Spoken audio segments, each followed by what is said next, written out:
Hello दोस्तों, welcome back our YouTube channel ubiquitous study. कैसे हैं आप सभी लोग? उम्मीद करते हैं कि आप लोग अच्छे होंगे। तो दोस्तों, आज हम लोग इलाहाबाद हाई कोर्ट की जो वैकेंसी आई है stenographer, junior assistant, group D और ड्राइवर की, इसका दोस्तों जनरल स्टडी का प्रैक्टिस सेट 5वां करेंगे। इसके पहले हम लोगों ने 4 कर लिया है, तो यदि आप लोग उसको अभी तक नहीं किए हैं तो जरूर कर लीजिएगा।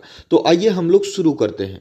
हमारा पहला क्वेश्चन है, कैंटरबरी घास का मैदान कहाँ पाया जाता है? तो दोस्तों, कैंटरबरी जो घास का मैदान है यह पाया जाता है न्यूजीलैंड में, यानी कि ऑप्शन डी इसका सही होगा। और अगर अर्जेंटीना की बात करें तो यहाँ जो घास का मैदान पाया जाता है उसका नाम है पंपास। ठीक है। और दोस्तों, दक्षिण अफ्रीका पे जो पाया जाता है उसका नाम है वेल्स। क्या नाम है? वेल्स। और दोस्तों, यूरोप और एशिया के क्षेत्र में जो घास का मैदान पाया जाता है उसका नाम है टैगा। तो इसको आप लोग याद रखिएगा। अगला क्वेश्चन है, संविधान के किस अनुच्छेद में अंतःकरण की और धर्म को अबाध रूप से मानने, आचरण और प्रचार करने की स्वतंत्रता का प्रावधान किया गया है? तो दोस्तों, इसका प्रावधान किया गया है अनुच्छेद 25 में। दोस्तों, अनुच्छेद 25(1) में यह कहा गया है कि भारत के जो नागरिक हैं जिनका जो धर्म है उसको उनको मानने का पूरा उनके पास अधिकार है।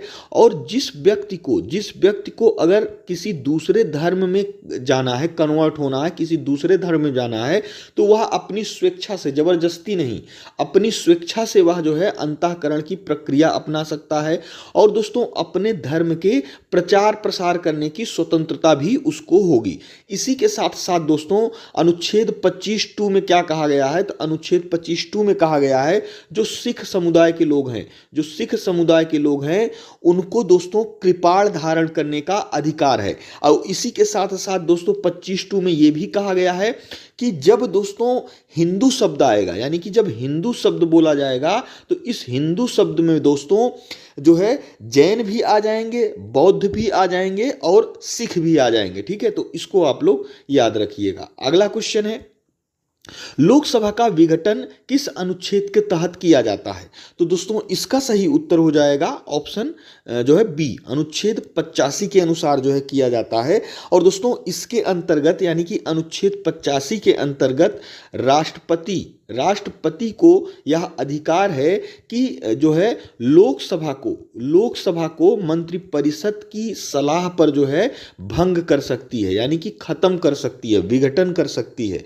अब जो दोस्तों इसके बाद, यानी कि विघटन के बाद दोस्तों क्या होगा कि लोकसभा का जो है कार्यकाल समाप्त हो जाएगा। फिर दोस्तों पुनः चुनाव होगा, उसके बाद नई लोकसभा का जो है गठन होगा। तो इसको आप लोग याद रखिएगा। अगला क्वेश्चन है, प्राक्कलन समिति में कौन सम्मिलित किए जाते हैं? तो दोस्तों, जो प्राक्कलन समिति है इसमें सम्मिलित किए जाते हैं लोकसभा के 30 सदस्य, यानी कि लोकसभा के 30 सदस्यों को जो है चुना जाता है, फिर वो जो है प्राक्कलन समिति में शामिल होते हैं। और दोस्तों, प्राक्कलन समिति जो है, इस समिति के जो अध्यक्ष होते हैं वह जो लोकसभा अध्यक्ष होते हैं उनके द्वारा दोस्तों प्राक्कलन समिति के अध्यक्ष को चुना जाता है। ठीक है, अध्यक्ष को चुना जाता है। और इसमें एक चीज और है, जो प्राक्कलन समिति का अध्यक्ष होगा वह सत्ता पार्टी का ही होगा, यानी कि वर्तमान में जिसका शासन, जिसकी सरकार होगी जिस पार्टी की, उसी पार्टी का दोस्तों अध्यक्ष होगा। और दोस्तों, इसी के साथ साथ अगर हम प्राक्कलन समिति की बात करें तो इसका दोस्तों गठन जो था वह 1950 में जॉन मथाई की सिफारिश पर इसका गठन किया गया था। और इसका मुख्य उद्देश्य क्या है? जब दोस्तों जो मंत्रालय हैं, जो विभाग हैं, उनको जो सरकार द्वारा अनुदान दिया जाता है, यानी कि जो धन दिया जाता है काम करने के लिए, जो अनुदान दिया जाता है, यानी कि जो पैसा राशि दी जाती है, उसका हिसाब किताब करने के लिए कि इन्होंने जो धन दिया गया है, ये जो डिपार्टमेंट यानी जो विभाग है, जो मंत्रालय है, वो कहाँ पर धन खर्च किए गए हैं, इसकी जो ये प्राक्कलन समिति इसकी जो है समीक्षा करता है। तो इसका दोस्तों सही उत्तर ऑप्शन ए हो जाएगा। हमारा अगला क्वेश्चन है, हरित क्रांति में किसे शामिल नहीं किया गया है? तो दोस्तों जो हरित क्रांति है वह मेनली खाद्य पदार्थों, खासकर दोस्तों गेहूं और चावल वगैरह से है, मोटे अनाज जो हैं उससे संबंधित है। गांव की सड़कों के सुधार का इससे कोई संबंध नहीं है, यानी कि इसका सही उत्तर ऑप्शन ए हो जाएगा। हमारा अगला क्वेश्चन है 1793 में जमींदारी प्रणाली किसके द्वारा शुरू की गई थी? तो दोस्तों इसका सही उत्तर हो जाएगा लॉर्ड कॉर्नवालिस के द्वारा, यानी कि लॉर्ड कॉर्नवालिस ने जमींदारी प्रणाली को शुरू किया गया था। और दोस्तों इसी के कार्यकाल में तृतीय आंग्ल मैसूर युद्ध हुआ था 1790 से 92 के बीच में। और दोस्तों इसी के कार्यकाल में श्रीरंगपट्टनम की संधि भी हुई थी 1792 ईस्वी में। और दोस्तों इसी के कार्यकाल में कुछ जो है अच्छे कार्य भी हुए थे, जैसे सिविल सेवा का जो प्रारंभ है वह लॉर्ड कॉर्नवालिस ने ही किया था। इसी के साथ साथ दोस्तों जो पुलिस व्यवस्था का जनक जिसको माना जाता है वह भी दोस्तों लॉर्ड कॉर्नवालिस को ही माना जाता है। और दोस्तों यह एकमात्र गवर्नर जनरल है जिसकी जो समाधि है वह उत्तर प्रदेश के गाजीपुर जिले में इसकी समाधि है। तो इसको आप लोग याद रखिएगा। हमारा अगला क्वेश्चन है निम्नलिखित में से किसको दूसरा सिकंदर माना जाता है? तो दोस्तों इसका सही उत्तर हो जाएगा ऑप्शन डी, अलाउद्दीन खिलजी को माना जाता है। दोस्तों इसने अपने चाचा जलालुद्दीन खिलजी की हत्या करके जब सुल्तान घोषित किया अपने आप को, तो उसी समय दोस्तों इसने जो है सिकंदर ये सानी या फिर सिकंदर द्वितीय सानी की उपाधि धारण किया था। तो अलाउद्दीन खिलजी को दोस्तों दूसरा सिकंदर के नाम से जाना जाता है। अगला क्वेश्चन है उत्तर प्रदेश के किस शहर की बांसुरी को जीआई टैग प्रदान किया गया है? तो इसका दोस्तों सही उत्तर हो जाएगा ऑप्शन ए, पीलीभीत की जो बांसुरी है उसको जो है जीआई टैग प्रदान किया गया है। अगला क्वेश्चन है स्वतंत्रता के बाद भारत के पहले उप प्रधानमंत्री कौन हुए? तो इसका सही उत्तर हो जाएगा ऑप्शन ए, सरदार वल्लभ भाई पटेल हुए थे। भारत कितने प्राकृतिक प्रदेशों में विभाजित है? तो दोस्तों भारत मुख्य रूप से 4 जो है प्राकृतिक प्रदेशों में विभाजित है। कौन कौन सा है? तो इसमें दोस्तों जो पहले स्थान पे आ जाता है वह है उत्तर का जो पर्वतीय क्षेत्र है। उसके बाद दोस्तों जो पर्वतीय क्षेत्र के नीचे ये उत्तर प्रदेश मध्य प्रदेश का एरिया अगर देखें, यहाँ दोस्तों विशाल मैदान है। और उसके बाद दोस्तों प्रायद्वीपीय पठार, यानी कि जो दक्षिण का हिस्सा है भारत का वह जो है प्रायद्वीपीय पठार के जो है नाम से जो है इस क्षेत्र में विख्यात है। और दोस्तों इसी के साथ में तट एवं द्वीप, यानी कि जो तट रेखा हैं वह, और दोस्तों जो द्वीप हैं जैसे अंडमान हुआ, लक्षद्वीप हुआ, ये सब सारी चीजें जो है कुल मिला के 4 प्राकृतिक प्रदेशों में जो है भारत विभाजित है। हमारा अगला क्वेश्चन है भारत में लोगों की अधिक आबादी वाले राज्यों को अधिक प्रतिनिधि मिलते हैं।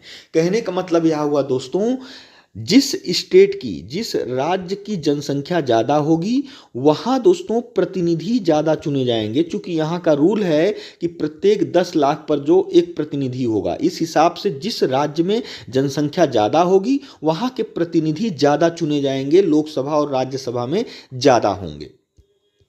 अगला क्वेश्चन है निम्न में से किस राज्य को बागवानी में प्रतिष्ठित कृषि नेतृत्व पुरस्कार 2024 के लिए सर्वश्रेष्ठ राज्य के रूप में चुना गया है? तो दोस्तों इसका सही उत्तर हो जाएगा ऑप्शन डी, नागालैंड को चुना गया है। दोस्तों बागवानी क्या होता है? तो दोस्तों बागवानी फसल में दोस्तों सब्जी आती है, फल आता है, इसी के साथ में दोस्तों जो फूल होता है वो आता है, मसाले आते हैं और दोस्तों औषधियाँ आती हैं बागवानी फसलों में। तो इसमें दोस्तों इस क्षेत्र में जो नागालैंड है उसकी जो परफॉर्मेंस है वह सर्वश्रेष्ठ पाई गई। इसीलिए दोस्तों नागालैंड राज्य को कृषि नेतृत्व पुरस्कार 2024 के लिए सर्वश्रेष्ठ के रूप में चुना गया है। अगला क्वेश्चन है निम्नलिखित विकल्पों में से कौन सी भारत में हिमालय की सबसे ऊंची पर्वत चोटी है? तो दोस्तों इसमें क्या बात किया गया है हिमालय में, यानी कि भारत में। तो भारत में जो हिमालय की सबसे ऊंची चोटी है वह कंचनजंगा है, यानी कि ऑप्शन ए इसका सही है। और यह दोस्तों नेपाल और नेपाल और सिक्किम बॉर्डर पर यह जो है स्थित है। और इसी के साथ साथ दोस्तों अगर हम विश्व की बात करें तो विश्व में जो है सबसे ऊंची चोटी जो हिमालय की है वह माउंट एवरेस्ट है। और यह दोस्तों नेपाल और तिब्बत सीमा पर जो है स्थित है। हमारा अगला क्वेश्चन है, युद्ध के दौरान वीरता के विशिष्ट कार्य प्रदर्शित करने के लिए दिया जाने वाला सर्वोच्च सैन्य सम्मान कौन सा है? तो दोस्तों इसका सही उत्तर हो जाएगा ऑप्शन बी, परमवीर चक्र है।